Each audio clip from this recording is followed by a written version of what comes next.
Hi అండి. Hello, good morning. Welcome back to our channel వేద entertainments.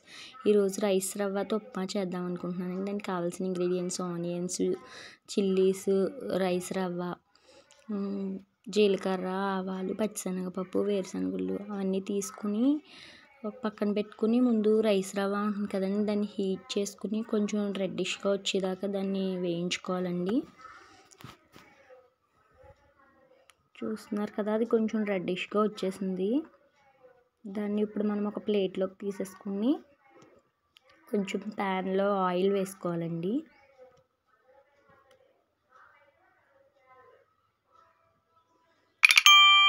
Same అదే ప్యాన్లో ఆయిల్ వేసుకుని మనం తీసుకున్న ఇంగ్రీడియంట్స్ ఉన్నాయి కదండి, జీలకర్ర, ఆవాలు, వేరుశనగుళ్ళు, పచ్చిశనగపప్పు, పెసరపప్పు కూడా వేసుకుంటే టేస్ట్ చాలా బాగుంటుందండి.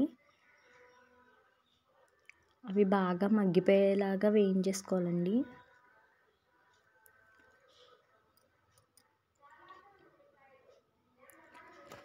ఈ బొంబాయి రవ్వతో కన్నా ఎర్ర నూక అంటారు కదా, దాంతో కన్నా ఈ రవ్వతో చేసుకున్న ఉప్మా చాలా టేస్ట్గా ఉంటుందండి.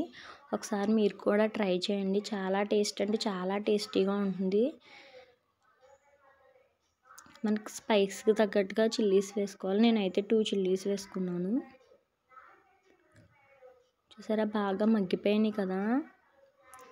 ఇప్పుడు మనం ముందుగా కట్ చేసుకున్న ఆనియన్స్, చిల్లీస్ ఉన్నాయి కదా, అవి కూడా వేసేసుకుంటే అవి కూడా మగ్గిపోతాయండి.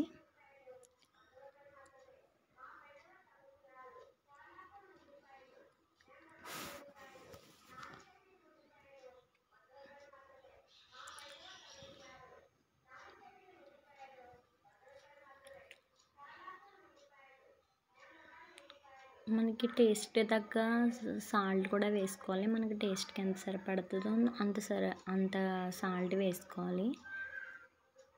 అవి కూడా ఆనియన్స్ కూడా బాగా మగ్గిపోయాయండి.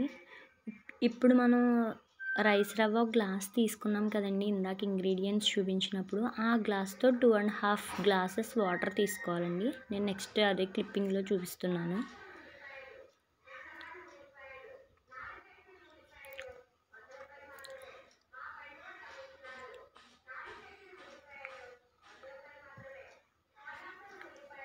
మనం ఇంకా కొంచెం అల్లం గట్ట వేసుకుంటే ఇంకా టేస్ట్గా ఉంటుందండి. నేను పిల్లలు ఉన్నారు కదా, వాళ్ళు తినరు అనేసి ఇంకా వేయలేదు.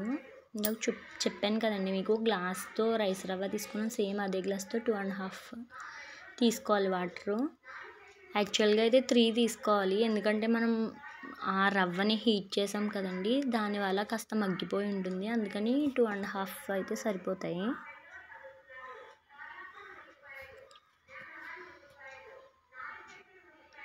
అది బాగా మరిగాక మనం నూక కూడా వేసుకోవాలి. నూక వేసినప్పుడు చాలా జాగ్రత్తగా వేయాలండి, లేకపోతే అది ఉండలు ఉండల కింద కట్టేస్తుంది.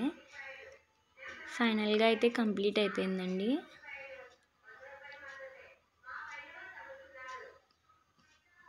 టేస్ట్ చూసి చెప్పాలి మేము.